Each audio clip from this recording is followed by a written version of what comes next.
او زمونږ دپاره دومره مشکلات دي چې د حد نه سوا. زه چې راتلمه په باغ کې 3 ماشومان ومړل، دا د یخنۍ د وجې او د خوراک څه انتظام ورسره نه و. هغه مړي تاسو کوم ځای کې ښخ کړل؟ تکلیفات زیات دي چې هغه دي د واورې ورېدلې دي، دې کې هغه ګاډي رامنې شوي دي، لارې بند شوې ده، رش جوړ شوی دی. نو موږ دا سوال کوو ورته چې زمونږ خلکو له یو نظام جوړ کا. जी नाजरीन, मेरे साथ तिरा से बाड़ा आने वाले एक साथी मौजूद हैं. इनसे पूछते हैं तिरा की उस बर्फ़ से निकल कर बाड़ा तक आने के दौरान इन्होंने क्या क्या मनाजिर देखे, किन मुश्किलात का सामना करना पड़ा और अभी ये क्या कहते हैं इस बारे में. زه په 16 تاریخ باندې راغلی یم او نن زه دلته راورسېدم. زما د 4 دین زما په لار کې راغلی او زمونږ دپاره دومره مشکلات دي چې د حد نه سوا.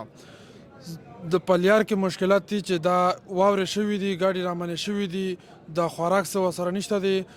زه چې راتلمه په باغ کې 3 ماشومان ومړل، دا د یخنۍ د وجې او د خوراک څه انتظام ورسره نه و.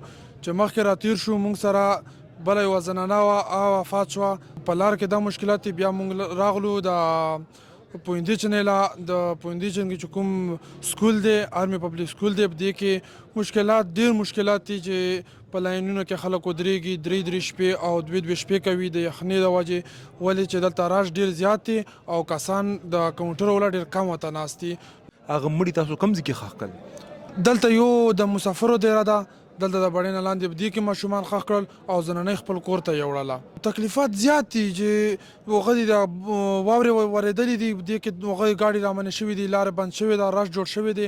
د دې وجې نه هغه دا ټول تکلیفات دي. بلکې بیمارانو د دوايانې ورکوي، خو داسې مکمل دوايانې نه ورکوي چې دغه کار پې وشي، خو تکلیف ډېر زیات تکلیفونه. زمونږ حکومت ته دا اپیل دی چې کوم تکلیفات دي اوس خو په دې باندې ښه پوهېږو چې موږ نه پرېږدي او وایي چې موږ له علاقه خالي کوي. نو موږ دا سوال کوو ورته چې زمونږ خلکو له یو نظام جوړ کا او د تکلیفونه چې بر په سکول کې کوم تکلیف دی دغه له یو نظام کسان ولا ډېر که د کاونټر ولا چې کسان کار کوي او زر کار کېږي او بل په لاره کې چې کوم د خوراکي هغه ولا دي نو دا والله لږ ته انتظام جوړ کړه چې او دوايانې ډاکټران ورته په ځای باندې کېنوه، بیماران ډېر دي.